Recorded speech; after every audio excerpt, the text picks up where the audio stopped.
Well, good morning. Wow. Okay. It was a test. Okay. I mean, I know like some of us are still operating like an hour behind, and I know that we are kind of in the seventh winter of 2022. But thank you for being here. I'm glad you guys are here. If we've not had a chance to meet, my name's Jason Rumbo. I'm one of the pastors here at Hope, and we are just delighted that you have joined us this morning. If you've got your Bibles, turn with me to Matthew chapter 6. Matthew chapter 6. We are continuing our look in the Gospel of Matthew. And we're in this season right now of looking at Matthew 5, 6, and 7. Really, we're kind of going through the whole Gospel, the whole story or the biography of Jesus as told by Matthew. But in this season, or in these 3 chapters, it's something called the Sermon on the Mount. And the Sermon on the Mount is basically Jesus' sort of manifesto, right, of this is what it looks like to be a follower of Jesus.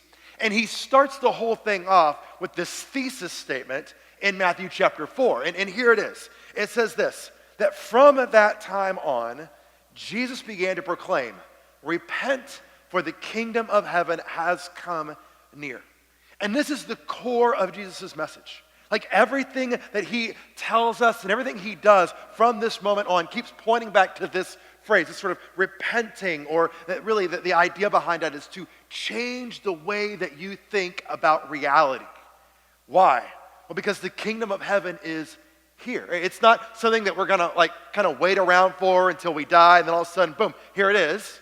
Right? Nor is it something that happened in the good old days, back in the golden years when, everything was going great. It's something that Jesus says is right here and right now. God's rule, God's reign, God's authority is in this place. And so what Jesus is saying is, look, because that is our reality, right? It's not a political ideology. It's not a religious ideology. It's not a social ideology. It is a kingdom reality. And because of that, then what we are going to do, or what Jesus says I'm going to tell you, is who gets in, right? How or what their like attitude and action should be, which is chapter 5. And then chapter 6, which we're going to start today, is how does this play out in your life?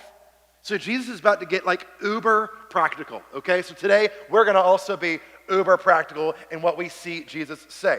Now, last week, full disclosure, we said that the difficulty with walking through this is that just kind of looking around, none of us in here are first century Jews, right? We're just not. So we have kind of to bear the responsibility of unpacking what Jesus is saying or what he said to his audience and then kind of applying it to what it means for us today, right? Because the Bible was not written to us, but it was written for us.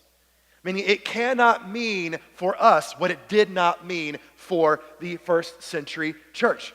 So you and I, we've got some work to do, okay, to kind of understand where Jesus is coming from, who he's talking to, why is he talking about the things that he's talking about, and then to translate that into what it means for us in our 21st century context, all right? So that said, last week we looked at one verse. Right, we spent the entirety of our time talking about one verse, and it's Matthew chapter 6, verse 1, which says this, beware of practicing your piety, or your translation may say your righteousness, before others, in order to be seen by them. For then you will have no reward from your Father in heaven. And what we said was that Jesus in this is giving a warning to his followers to avoid the temptation of merely looking righteous or doing righteous-looking things in order to be seen by others. That word, to be seen by others, it literally means practicing theater, right? Being an actor. Why? Well, Jesus says because if that's your goal, like if your goal is to like get applause or accolades from other people, then you will never receive your reward from the Father. Well, what is that reward? Is it like $1 million? Is it like health and like wealth? Like what is it? Well, Jesus actually says that the reward is actually the presence of God in your life. Another way to say it is this. You and I need to pay attention to the souls and the conditions of our souls. Because we have a very real temptation that we all face to practice and do good things in a type of religious theater. And when we do that, we run the risk of having our souls choked off by false piety and therefore choked off in the presence of God. Okay? So then what Jesus does is after verse 1, he spends the next several verses going through the way this plays out. And he kind of attacks these, or not attacks, but he kind of confronts three pillars, what scholars call the three pillars of ancient Judaism. And they are the giving of alms, which we're going to talk about today, praying, which we're going to talk about next week, and then fasting, which we'll talk about in a couple of weeks. And what he does is he exposes the temptation that lies beneath. And he doesn't destroy them, right? He's not going, hey, don't do this. What he's saying instead is, look, you need to kind of rethink the way this thing plays out in your life so that you may see the reward of the presence of God in your life. And the way he does it is with each of these three practices, he kind of goes through this pattern. The first is he identifies the practice. Then he tells us how not to do it. Then he tells us how we should do it. And then he gives us the why. Why does it matter? So today we're going to talk about the giving of alms, and we're going to do it like a good rabbi would and go line by line. Okay, you guys with me? All right. So the first practice, here we go, is the practice of the giving of alms. And look at the way Jesus starts in verse 2. He says, so, whenever you give alms. Look at the way that whole thing starts. Whenever. The Greek word for whenever means whenever, right? It's not like a if you do this, or, occasionally, it's like, hey, the expectation by Jesus is that his followers would be engaged in this practice. Well, what's the practice? He tells us. The practice is the giving of alms. I love the Greek word here is eleemosina. I won't make you practice that, okay? Eleemosina, which literally means to pity or to empathize with a suffering person. If you're familiar with the Old Testament, when the people of Israel came out of Egypt and they left Egypt behind and they were kind of on their way to the promised land, God instituted something called the sacrificial system. And the idea behind it was that all of us are plagued by sin.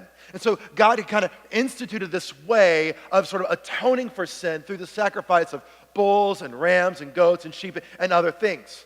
And the expectation was that at least once a year, but many times more often than that, people would come to the altar at the temple and they would offer this sacrifice until they got to the promised land. Well, then when they got to the promised land, fast forward several hundred years later through the establishment of the nation and other things, the capital of Jerusalem was set up. And in the middle of that capital, a guy named King Solomon built this amazing temple. And in the process of building this temple, what ended up happening was that everybody was kind of expected to show up. So, every year people would show up regularly, bringing sacrifices. No matter how far you had to travel, you would just show up and you would be there. Now, around 600 BC, a nation that was kind of near Israel called Babylon came through and absolutely decimated the country. They just ransacked the whole thing, right? They killed a ton of people. They kidnapped others. And then the ones that kind of were left behind, they were like, well, they're just kind of the rabble, we'll leave them. They're kind of the remnants. But then Israel was faced with a problem, because here's the issue. The Babylonians had destroyed the temple. Well, it's kind of hard to bring sacrifices commanded by God to the temple if there is no temple. And what's worse, the Babylonians had pretty much killed all the priests. So, what do you do in this situation? How do you kind of move forward? Well, a bunch of rabbis got together, and after kind of praying through it and fasting, they said, okay, since you can't come to the temple, since there really is no temple, what we're going to do is we're going to say that giving sacrificially, caring for the poor, those who are in need or in distress, that's going to kind of be the same thing as bringing a sacrifice to God. So for them, giving sacrificially and caring for the poor was considered to be an act of justice and mercy, and it was on par with bringing a sacrifice to the temple. Right? In other words, listen, the giving of alms was considered to be a sacred act of worship. All right? Now, this is important because of what happens in a few moments. Fast forward a couple of hundred years, we've got Jesus, and he's talking about the synagogue. And in this day, the synagogue was a place of worship. but it was also the center of life, right? It was a center of a place where the administration of justice would happen, right? It was a courthouse. It was a marketplace. It was a place where you received news and the local hangout spot for checking in with what was happening in the community. It was literally the center of life for the community, and it functioned well that way. The problem is, because it was a center hub for a lot of people, it became a magnet attracting people who were looking for attention, which is where Jesus goes next. Now look back at verse 2. Jesus says, so whenever you give alms, do not sound a trumpet before you, as the hypocrites do in the synagogues and in the streets, so that they may be praised by others. In the synagogue, there were these like cone-shaped receptacles made out of metal. They looked kind of like a big old beaker, right? And they would put them out, and they were for the collection of alms. And they were designed in such a way that you could put stuff in, but not stick your hand down in there to like steal stuff. And they kind of looked like big metal trumpets, which is where Jesus was going. And what people would do is they would come in and they would bring like all their money, right? Which I got a little bit here, not much change, but got a little bit here. And they would come along like, all right, I'm going to give my little alms for the poor. And they would do this. And one by one, they would just put their money in. Until eventually, people are like, dude, that's a lot of clanging. That guy must be loaded, right? Look how generous he's being, right? And this phrase of dropping the money into the I can't even talk this morning, metal receptacle was called the blowing of the trumpets, right? It was this idea of announcing, hey, look at what I'm doing. Look at how awesome I am. Look at how much money I'm giving. Look at me, look at me, look at me. When I remember visiting this one church one time, and they were in the middle of a building campaign. You guys remember building campaigns? That was like a big thing for a while. And they had this big, like, thing built, and it looked like the church building. And they were trying to, like, add on a wing or something. And so what they did was they built this big, like, building-looking thing, and it had a little slot on top that you could drop coins in. And every time you dropped a coin in, the building would light up. Well, the kids were, like, out of their mind. They're like, this is amazing. Right, so what they do is they would take their coins and they would drop them in, and like the thing looked like a strobe light, just like going off, man, right? And what Jesus is getting at here is this. He's like, look, the practice of giving alms is not bad, right? You can't control the fact that metal money makes a loud sound when dropped in a metal, I can't say it again, a metal receptacle. I just need to change that word altogether because I keep butchering it. The problem is this. Jesus is confronting not the what, but the why. Why are you doing it this way? What's the motivation behind the practice? A few years ago, there was this movement that was happening really in like Christian circles. And it was kind of centered around this idea of paying it forward. And one of the best ways people would practice this is they would go up to like a fast food restaurant and they'd pull into like the little window to pay. And they would pay for their meal and then they'd say something like this, hey, I'm going to pay for the guy behind me. Right? And so that kind of practice began to start. Well, like I said, a few years ago, I was going through the drive-through lane at McDonald's, and I was getting what I get every time I go to McDonald's for breakfast. A sausage, egg, and cheese biscuit with a hash brown and a large Dr. Pepper light ice. It costs $5.86, okay?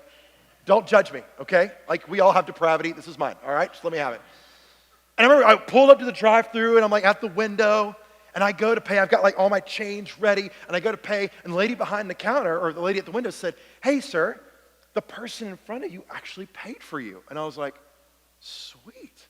And I began to move my hand back and put it in my mouth. She said, do you want to pay for the person behind you? Well, how much is it? She's like, well, let me check. And she looks at the register. She's like, $23.32. And I looked up, and there was like this big white van. Because my thought was, is this a family? Because I need to, like, do I know this person? You know, like what's going on? And I looked at her, and I said, no thanks, and I drove away. Yes, okay, like, yes. In that moment, I was confronted with the motivation of my soul. And here's what Jesus is getting at. Motivation matters. Now, I do stay up at night wondering, should I pay it? I don't know. But listen, if the motivation behind why you do what you do is guilt or shame or some other kind of manipulative motion, listen, it's wrong and it's not the way of Jesus. Why? Because the motivation behind why you do what you do, no matter how good it may be, determines the type of person you will become. It sets the trajectory for your life. So what Jesus says here is this. Look, if the primary motivation in you giving alms is the approval or the applause of others, do you hear kind of the theater language there? If you're acting in this way, then you are a hypocrite. And that word hypocrite is actually the Greek word hypokrites, which literally means acting or actor. Right? The hypocrites were the type of people who acted like they had a concern for the poor or the marginalized, but really their concern was the establishment of a reputation of piety. One scholar named Charles Quarles, which is just a fantastic name, he said it this way. He says, if hypocrisy involves pretended devotion to God, it's empty worship and the substitution of human authority for divine authority. See, when people claim that they love God, but they do not participate in acts of justice and mercy, of charity, then they are merely actors who have substituted human authority for God's authority. And they can call themselves Christians, or they can call themselves social justice warriors, or whatever they want to call themselves, but the reality is they are just empty individuals. Craig Keener, he calls it secret atheism. So what Jesus says is, look, be aware of this. And then he says this at the end of verse 2. He says, because I tell you, if that's their motivation, then truly they have received their reward. Literally, they have received their full payment. Meaning they can't expect a reward from God because the payment's already been given. Right? There's no room for a reward from God because the space has been filled. And what's interesting is the language that Jesus uses here. It's almost as if like what they're doing is so blinding that God can't even see what they're doing. It's like he's blinded to the fact that they're doing something good because they're seeking the praise of other people. So that's what the practice is and how not to do it, which then leads to the question, well, how do we do it? Like, what do we do? Look at verse 3. He tells us, but when you give alms, again, notice the expectation to do it. When you give alms, do not let your left hand know what your right hand is doing. Meaning the expectation for Jesus' apprentices is that when they give alms, they do so seeking to be unself-conscious and unself-impressed. Dale Bruner, he says it this way, Jesus' desire is to liberate us from having to be impressive to anyone, including ourselves. Now, why is Jesus going after this? I mean, like we talked about last week, like giving alms is a good thing, right? Like, why does it matter? Well, he says it this way in verse 4, so that your alms may be done in secret, and your Father who sees in secret will reward you. This is a repeat from verse 1 that we talked about last week, right? For Jesus, the why you do it is far more important than the what that you do. And what Jesus says is it's not that the reward comes from your Father. It's that the reward is your Father. The reward is the presence of God in your life. Right? As we seek to practice this in secret, our souls become disentangled from those things that kind of trip us up and keep us self-focused, and we then can really be others-focused, which then the Spirit of God pours into our lives. Now, how in the world does this apply to us? I mean, we're not first century Jews who gather at the temple.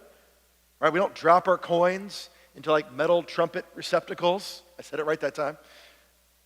But we are called to follow Jesus. And according to Matthew 28, we are called to not only obey his teachings, we're called to teach other people how to obey it as well. In the first century, the giving of alms was equivalent to our modern practice of what we would call social justice.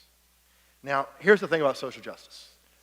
Social justice is like the third rail of the church, right? You don't talk about it, right? You don't go there. It's like, it's electrified because if you talk about it, then you're going to destroy the church and just tick everybody off. But here's the thing. If you read Jesus long enough, what you discover is he is an equal opportunity offender. At some point, you will be offended by something he has said. So, we all have broken places in our lives. Right? Can we just kind of acknowledge that? We all have areas where we've believed wrongly, we've behaved wrongly, and we are working with the Holy Spirit, practicing them, as we talked about in our vision statement, like practicing them in order to be transformed into the kind of people who look like Jesus. So I don't think this is something we should run from as a church. In fact, I think it's something we should learn how to talk about in a healthy way.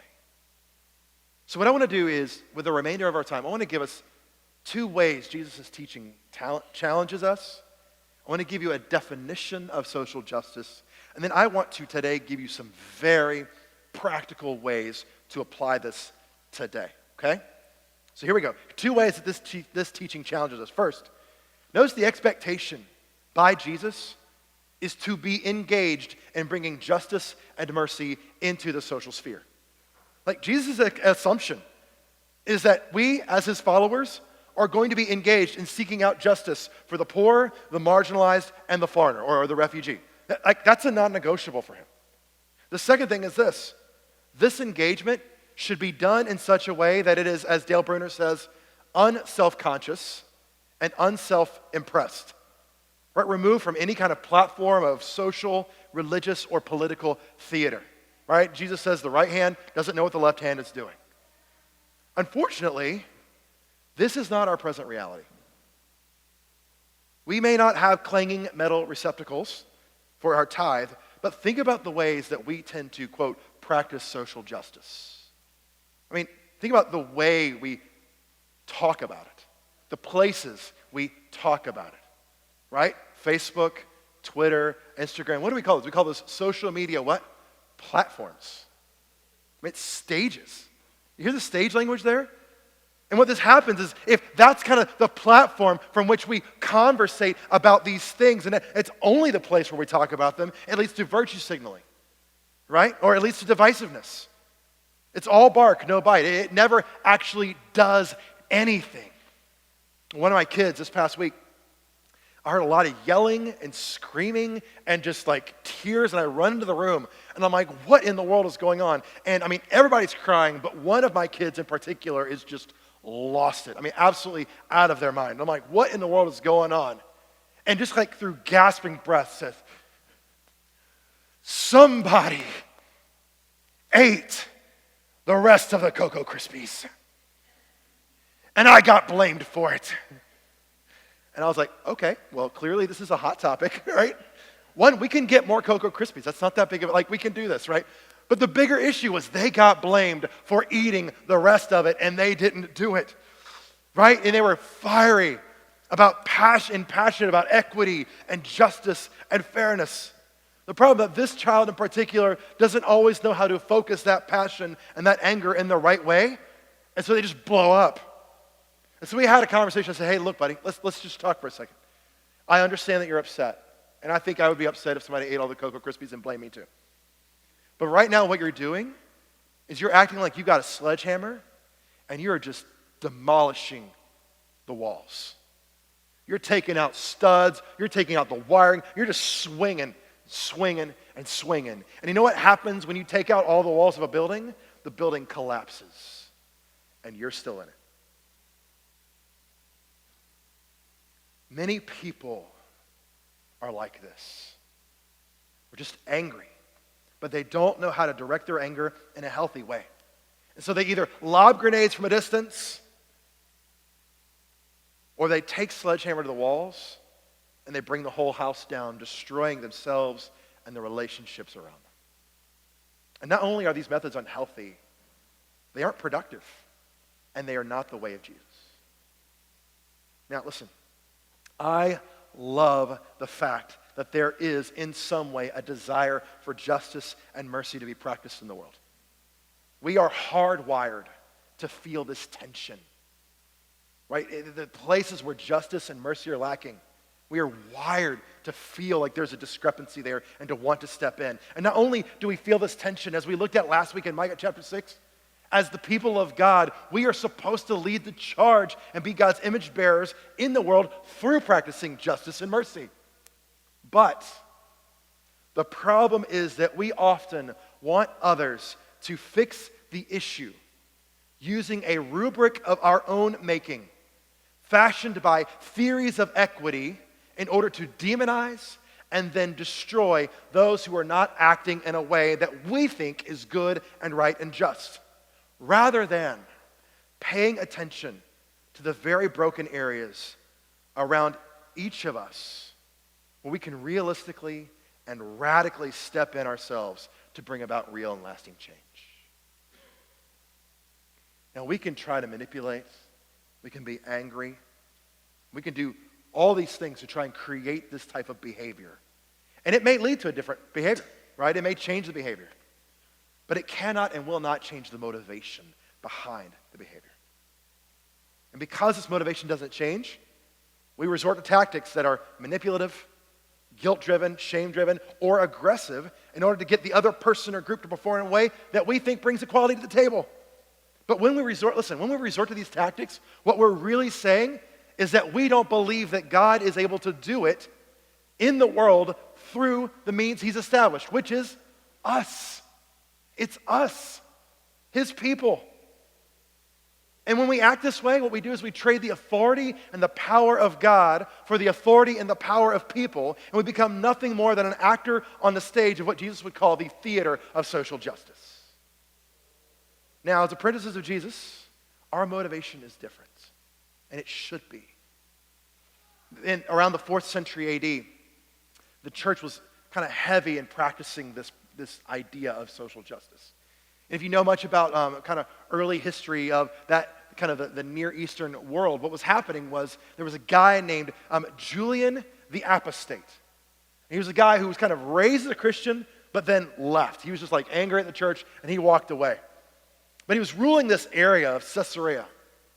And in the midst of this, the region had been ransacked with war and famine, and the Black Plague was beginning to sweep through the entire Central Asian and European sector. And so people were leaving the city. They were like, look, we're not sticking around for this. It's contagious. We don't want it. We're going to just step out. Except for one group of people. The church. The Christians. They stuck around. They were like, look, these people are literally dying and nobody is caring for them. So they left the country and moved into the city. There was a historian named Eusebius. He says it this way. He says, all day long, some of them, that's the Christians, tended to the dying and to their burial. Countless numbers with no one to care for them. Others gathered together from all parts of the city, a multitude of those withered from famine, and distributed bread to them all. Well, Julian the Apostate, Emperor Julian the Apostate, he got mad about this. And he's like, look, our own people, our own church, like our own pagan priests should be stepping in. And he says it this way.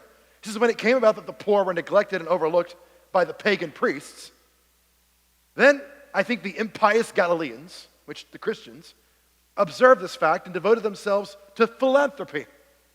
They support not only their poor, but ours as well. All men see that our very own people, the pagan religious class, lack aid from us. He's like, look, guys, the Christians are doing it better than us. And now, why is that? Well, N.T. Wright says it this way. Here's the point. Because the point of justice and mercy is not that they deserve it, whoever they is. It's that this is the way God's world should be. And we are called to do those things that truly anticipate the way God's world will be. So what does that mean for us? Well, with a different motivation comes a different definition of social justice. I actually don't even like that word, social justice, because there's so much baggage in it. So we're going to kind of transform it a little bit, all right? Instead of talking about social justice, let's talk about justice in the social realm, or what we'll call biblical justice. And here's kind of my definition for it. Justice in the social realm, or biblical justice, is the practice of being aware of those around you that are suffering because they are either, one, in a prison of habit, two, they are vulnerable, or three, they have difficult life circumstances. And then seeking ways to bring life and the kingdom of God into those spheres. Now we're going to keep this on the screen. Let me unpack what this means for you, okay? Justice in the social realm, or biblical justice, is a practice. Right? We talk a lot about practices here at Hope. And why is it a practice? Because one, it's not something we do naturally, and two, it takes work. So it's a practice of being aware of those around you, right? Those in the spheres in which you operate, right? In your workplace, right? On your street, right? Or maybe like when you're hanging out at the coffee shop or on the ball field or wherever you are, paying attention to those things, and they're suffering because either one, they're in a prison of habit, like some kind of substance addiction or a cycle of poverty. Two, they're vulnerable, right? The Bible, the wording that the Bible uses is orphans and widows and foreigners and refugees. Or three, they've got difficult life circumstances. People who experience loss through death, right? Or through divorce or through some sort of trauma or abuse. And then seeking ways to bring life into those areas. You kind of say it like this. Social justice is really about paying attention to the people around you and then seeking ways to bring life in the kingdom of God into these areas. Now, let me just ask you, can you imagine what our world would look like if we did that? If we just paid attention and practiced this? I mean, I'm not talking about the people out there. Right? I'm not talking about like the people who aren't involved in church or really aren't following. I'm talking about the people in this room. Can you imagine what it would look like if we did this? I mean, can you imagine what our community would like, what your workplace would look like if we paid attention and stepped into these areas? We are so passionate about this here at church, at Hope Church. That we actually are now revamping the way we do a lot of things. This past Friday, we had a meeting. I met with the elders, and we just kind of talked through what does this look like for us as a whole. And we kind of came up with a few things. And so just kind of big picture, this is how we as a church are committed to doing this. One of the things is in our finances. We are working on a plan and reorganizing our budget so that in the near future, we're working on it. It's a plan. We're practicing, right?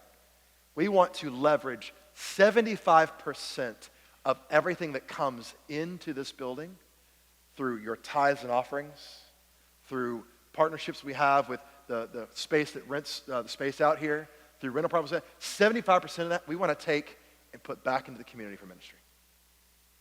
It's a pretty audacious goal, especially considering this week we just got news that we're going to have to figure out how to raise $131,000 to re-roof the whole thing. All right, we got leaks, y'all. We got leaks. That puts a lot of, I feel a little stressed. I'm like, okay. But we know God's called us to this. Here's why. Leaks come and go. We get one chance, really, to invest in the brokenness of people. People matter. So this is what we're committed to. This is what we're committed to. It means we're going to have to sacrifice. But that's what we do. We run into the city. We don't run out of it. The second thing that we're involved with as a church is something called Show Up. SHOWUP. And each one of those letters stands for a place of brokenness in our city that we are committed to being involved in. S stands for schools. H, homeless. O, orphans, or those who are in the foster care or adoption care system. W is widows. You could also classify this with single moms. U, users or addicts. And P is those in prison. And I'm just going to full transparency.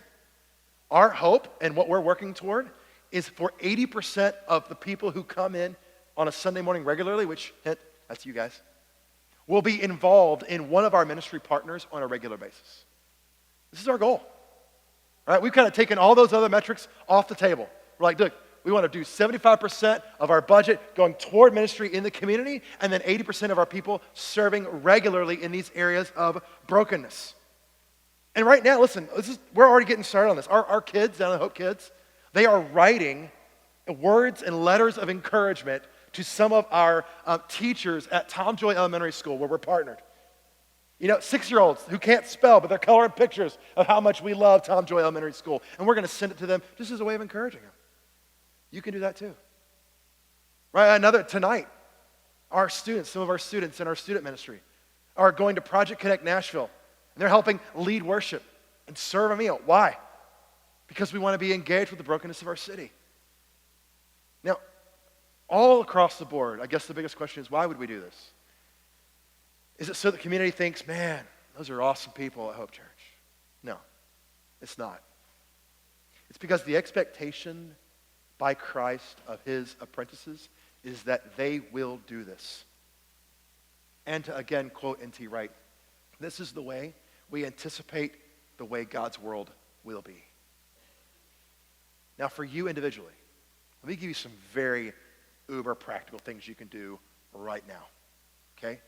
Number one, look up. Just look up. Like, we are so distracted by our devices and the arguments on Twitter and Facebook and the social media platforms out there that we fail to see those around us that are actually hurting. All right, I want you to do this exercise with me, okay? I'm going to say something, and I want you to repeat after me. You ready? It's okay. It's safe, all right? Phones down, eyes up. Phones down, eyes up. That's it. Put your phone down and look around you. Be aware. Last week, we looked at how many of you, I asked you to raise your hand, how many of you are new to Hope Church in the past 12 months? Like 75 to 80% of you raised your hands. Which means this, the person sitting next to you, in the pew in front of you, behind you, beside you, is probably new. And just statistically speaking, you know what we know? Most people in their life are either going through a crisis, coming out of a crisis, or getting ready to go into a crisis. That crisis may be a trauma, it may be addiction, it may be abuse, it may be something else. And you know the best way to deal with crisis in the church is by having community. I know many times we come in and we hang out with our friends, which is great. I love that. But the reality is that when we do that, sometimes we see people but don't really see people. So here's what I want you to do. I want you to just assume that the person sitting next to you, unless they rode in the car with you on the way here, is new and you don't know them. And then I want you to do me a favor. Extroverts, where are my extroverts at? Okay, where are we at? Come on, look, see, you have no problem, raise your hand. Look, extroverts, listen, don't scare people, okay? But introduce yourself to somebody new, right? My introverts, raise your hand. I'm just kidding, I'm not gonna do that to you, okay? Those of you who are like a little bit more introverted, look, I know you, it's okay. Like, we're friends. Just be brave. You've got this. You're in a safe place. I don't say that pedantically, I'm saying it because I mean it. Like, just one person. Find one person, say hi to the person next to you. Take them out to coffee. If you're feeling brave, like maybe dinner, I don't know. But just find somebody who's in your circle, or who's not in your circle rather, but in the room, and just get to know them. Second, show up. SHOWUP, show up. We need people to serve tonight at Project Connect Nashville. Joel right here will be in the cafe waiting for you to show up and sign up. Okay? There's a lot that can be done in our city. There's a lot of brokenness. Maybe your heart is for one of those areas and you're like, how do I get engaged in that? Like, we can help you do that. We can help you do that. It doesn't have, listen, your platform doesn't have to be huge. Right? You don't have to be a member of Congress, pass a law, or protest down on Broadway. Not that those are bad things, but the reality is you don't have to do that. You can do this right now, today. Super simple, super easy. The third thing is this. Give generously. Give generously. Why? Well, first, it's an expectation of Jesus, right? When you do this. Second, this is one of the ways that we anticipate the way God's world will be in our community. Right? We are committed to taking everything you give and investing in it wisely, and 75% of that, sending that back out to the community. Like, that's what we want to do. So help us.